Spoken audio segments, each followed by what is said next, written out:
Hello bakunzi ba Fresh TV, twagarutse kandi mu kiganiro cyo guteka. Francis Kuka ntashobora kubata gutya nyene, twaherukana kera, nibaza yuko ibiganiro byacu mwari mubirindiranye igishika. Rero karibu tubahaye ikaze, tubifuriza kugira ibikorwa byiza aho musanze muri kandi mubandanye mudukurikirana nkuko mwami mubikora. Ino musi rero tugomba tuze gutegura recette imeze neza. Recette iza kuba ari navuga gute ni entrée chaude, akanako naga recette keza kadateba. Donc ni croquette de pomme de terre. Iyi ni recette yaba umwana umupapa arabifungura nta kibazo na kimwe. Rero tudatevye murabona mise en place iri ngaha, tugomba dugira matric amwamwe kugira ngo du préparer ibikorwa bice bigenda mu ngiro. Pour le moment tugomba tangura ku bintu bimwe bimwe bitangura. Turaza guhera ku biraya, ibiraya turaza kubiposha mu mazi dushemwo umunyu mukenya. Umukate nawo turaza kuwugriya kugira ngo turonderemo chapelure. Aha anye ushobora kugura chapelure isanzwe ikoze cyangwa ugakoresha umukate wari wose. Ibitungu navyo turaza kubirapa kugira ngo turonke ibintu biri comme liquide. Na aya yacu turaza kuyasha nayo nyene. Seleri gutyo nyene turagira bitonya. Turaza gushamo agafarine kugira ngo pate y'ibiraya niyo twamara kuyipira bize kuza bifatanye n'amagi turaza kushiramwo. Turaza kwasezona n'amapaprika na poivre noir. Recette iza kuba ikozwe n'ivyo bintu, ana amavuta nayo tuza gukoresha kugira ngo dufryinge canke tubikarange. Karibu tubandanye dukurikirana ibiganiro vyacu. Tugomba dutangure tugire mise en place. Donc ibiraya ufise ikindi kintu uza gukoresha kugira ngo uronke pire, urakatagura soit duto duto, ariko nk'ubu twebwe tuza gukoresha iyi hape. Turakata ibisanzwe atari binini cyane kugira ngo cyo dushira mu mazi twamaze gushira kuri fourno.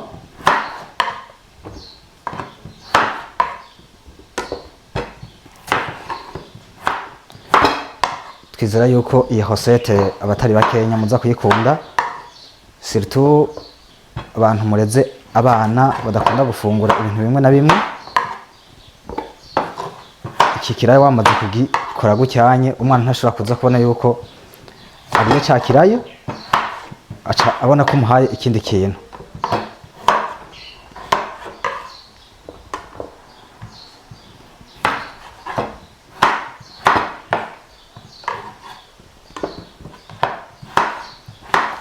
Voilà. Donc ibi tugenda directement n'amazi twateguye bien avant ari sale. Turabishiramo kugira ngo cyo turabandanye na mise en place yindi. Aha ngoma mbandanye na mise en place yanje. Iki ni gitunguru oignon blanc, tugomba tuyihape kugira ngo turonke udupiece duto duto kugira ngo tuze gushira muri mise en place ya bya biraya nitwamara kubipira.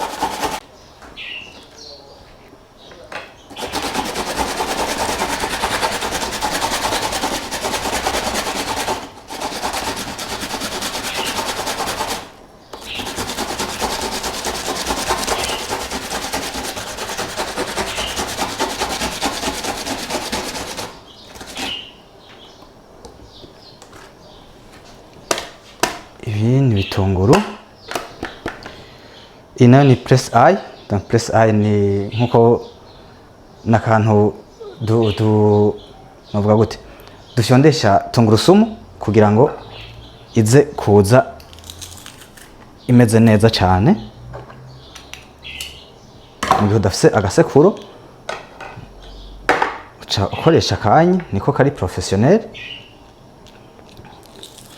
Nabona yuko karabinyarutsa.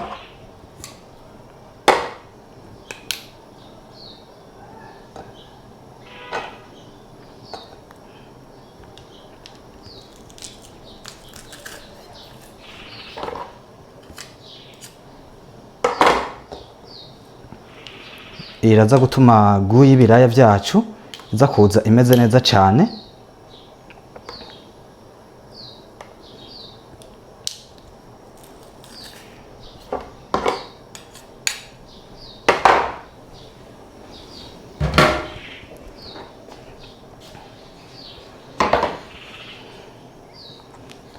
ubu naho tugomba tubandanye n'indi recette kugira ngo ibintu tubandanye tubishira ku mwanya. Tugomba dukatagure sereri zacu bito bito bivanye n'ukuntu recette yacu imeze. Ugize binini uza gusanga croquette yawe irimo ibiparti binini uriko urayifungura bikahava bitakumerera neza mu kanwa. Ariyo mpamvu tugomba tuyashe finalement.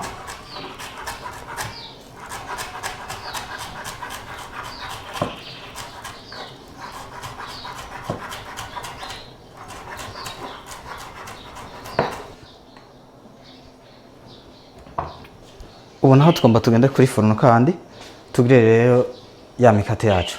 Nabwiye utora umukate wose uzoba ufise igikuru uko uza kuronka chapelure. Twe twakoresheje pain coupé, we nawe bivaye n'uburyo uzoba ufise canke aho uzoba wegereye umukate uzoronka uzokoresha uwari wose.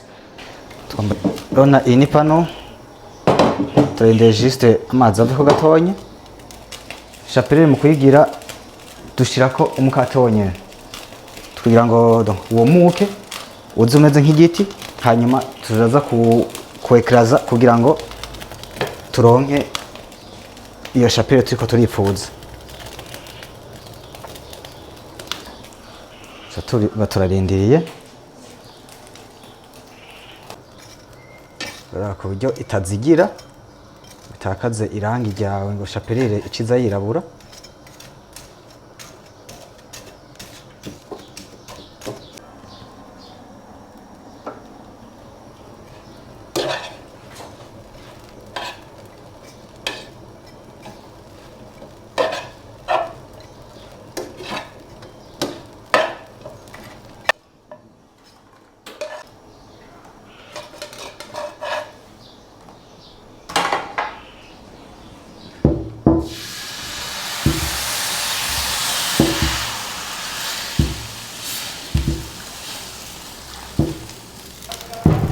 Donc iyi ni ya chapelure tugomba turondere ya mikate duhejeje kugriya.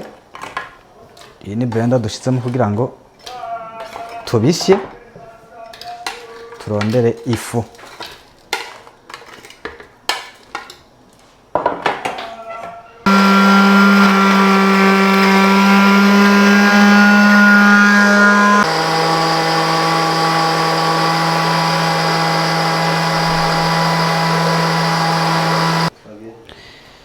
Donc notre chapelure ngiyi.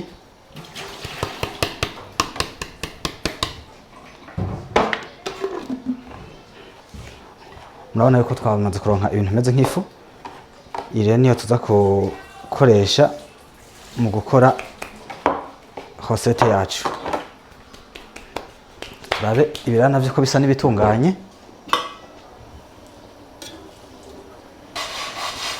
Murabona mise en place y'ibiraya twari twakoze isa n'itunganye.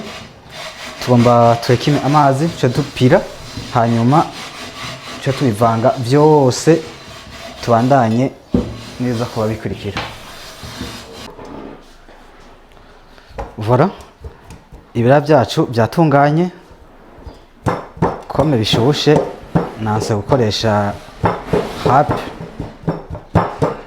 cyangwa ndiko ndasha, ariko mu gikoni ntushobora kubura icyo ukoresha. Ndiko ndakoresha rochinois, niko bayita terme technique mu gikoni, bayitwa rochinois.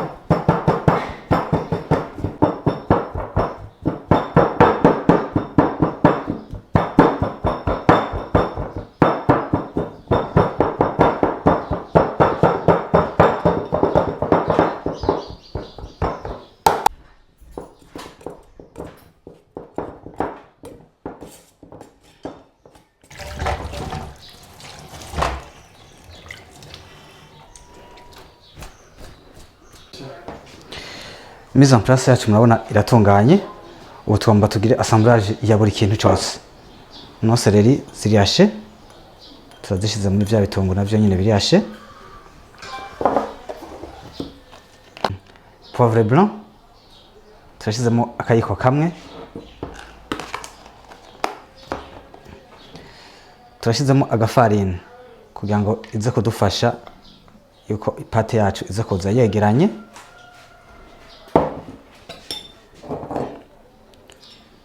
Turameneyemo amagi, n'amagi nayo nyene aza gutuma pire yacu iza kuza imeze neza cyane. Aya nayo dushiramo indani, uretse yuko tuza gukora igirindi tuza gutarampamwo ibindi bintu byose. Aha rero tugomba tubanze tumase kwanza ibi binywagane, hanyuma cyo dutora pire yacu tuyivangemwo, hanyuma duce dutangura guforoma agaforoma k'ibyo tuza kuba twifuza.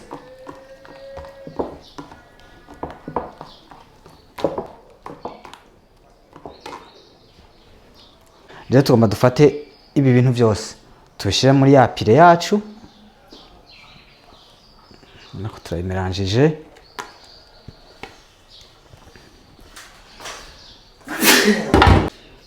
Turashizemo umunyu kugira ngo saveur ize kuza imeze neza.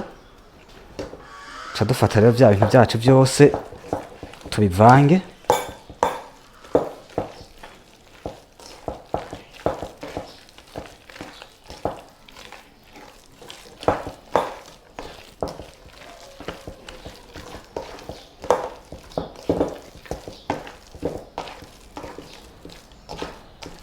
Nongeremo agafarine,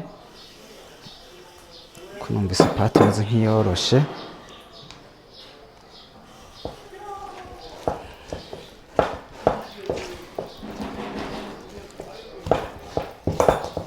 Murabona ko jewe ndiko ndakoresha amaboko. Mu gikoni baradukonseya ibintu bimwe na bimwe ko tubikoresha twambaye amaga, ari nacyo gituma utegerezwa kuba ufise isuku yo ku ntoki. Murabona yuko nta nzara mfise, kugira ngo mbikemo imicafu utegerezwa kuba inzara zawe ziriswanye cyane ku buryo ata micafu iza kuba irimo. Pate ndabona isa n'itunganye. Aha igisigaye nuko rero tugomba tugire utubule kugira ngo igikorwa rero tukirangize.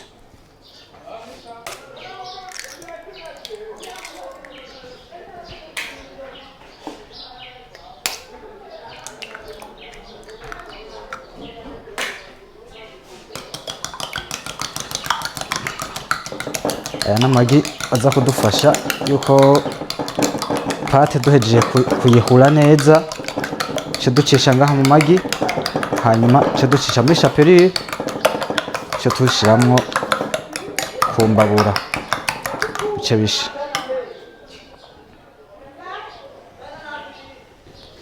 Aha twumva dushiremo paprika kugira ngo couleur ize kuza yahindutse, ize kuza biri un peu rouge.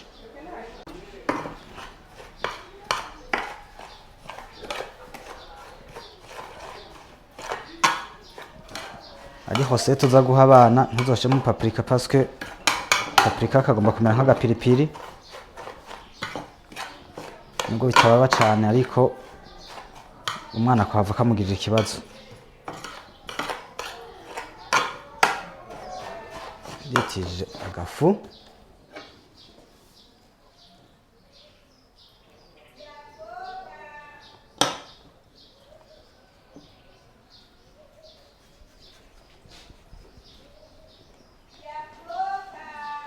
murakabona donc kabule dukoze, cha dutrampa ngaha mu magi. Tugiye gutrampa amagi, cha dutrampa ngaha muri chapelure hose kabe immerge, hanyuma tugiye mise en place.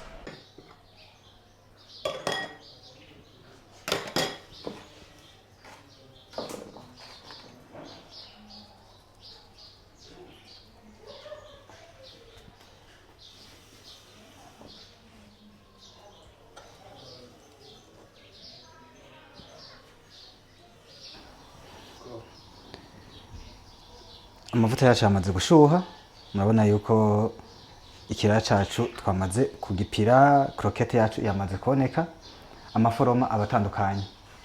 Rero jewe nagize uturisirikire, nibaze yuko namwe bivaye n'uburyo muzaba mufise cyangwa ko wifuza iforoma uzakora ivyo ushaka.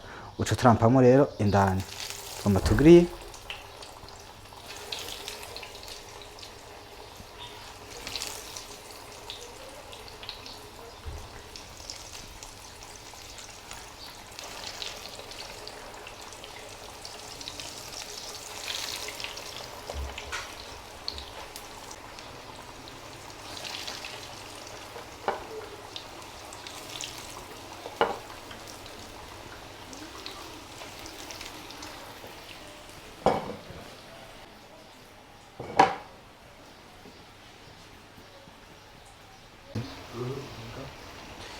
murabona ko krokete zacu zabaye badijone, turazihindukiza kugira ngo couleur ize isa neza cyane. Izatunganye turazikuramwo kugira ngo zitava zizigira. Voilà, murabona ko hosete yacu iramaze gutungana, turabikuyemo kugira ngo itava izigira. Tugomba turondere juste ka decor.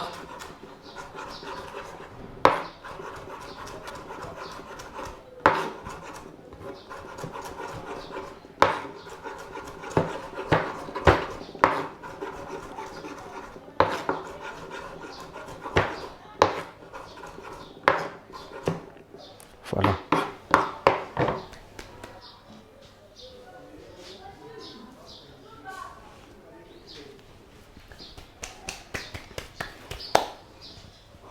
Hosete murabona iratunganye, croquette de pomme de terre. Iza kuba iri accompagné na ketchup na mayonnaise. Turashaka guca canke tugomba gukora sauce cocktail. Sauce cocktail iza kuba ivanze n'ibi vyose bibiri. Canke tugize iyindi hosete biravana n'ivyo umuntu aza kuba ashaka. Urashaka gushira nka moutarde ku ruhande, bivana urumva na lo client canke nabo wenyene gutegura hosete. Muravye raba indani, murabona ivyo twashizemo vyose bimeze neza cyane. Ukeneye gufungura ico ugira urashira muri mayonnaise cyangwa muri ketchup comme ça, hanyuma umuntu. Murakoze cyane, mu gikoni twari dufungura turadegista. Nibaza yuko ngomba rero mponje kugira numve yuko ivyo nateguye bimeze neza cyane.